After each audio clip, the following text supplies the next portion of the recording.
2 aydır aldığım cücələrin nəhayət ki, ilk nübarını etdim.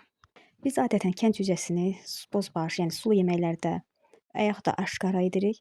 Ləvəngini də etsək mütləq onu qazan ləvəngisi edirik. Sobada və təndirdə hazırlamırıq. Çünki kənd cücəsinin əti biraz sərt olur. Amma bu dəfə bu cücə çox təzətər olduğu üçün fikirləşdim ki, bundan kabab hazırlayım, görüm necə alınır. Bunun üçün öncə ətləri doğrayıb marinad etdim. Duz, istiot və biraz da digər ədviyyatlar qataraq marinad edərək 2 saat təxmini gözlətdim. Sonra isə kartoşka çıxartmağa getdim. Çünki kartoşka kababını da çox sevirəm. Kabab edərkən mütləq yanına kartoşka da hazırlayıram.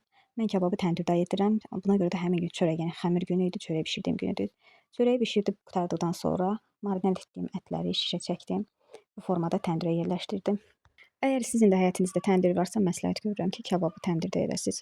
Çünki tam dadında və tam formasında bişən bir kabab alınır. Ət qurumadan dadı və tamı içində qalaraq yumşaqcıq bir kabab meydana çıxır. Bişirərkən qaynar, yəni çox isti təndirə qoymaq olmaz. Onda ət üstü bişər, içi kal qalar.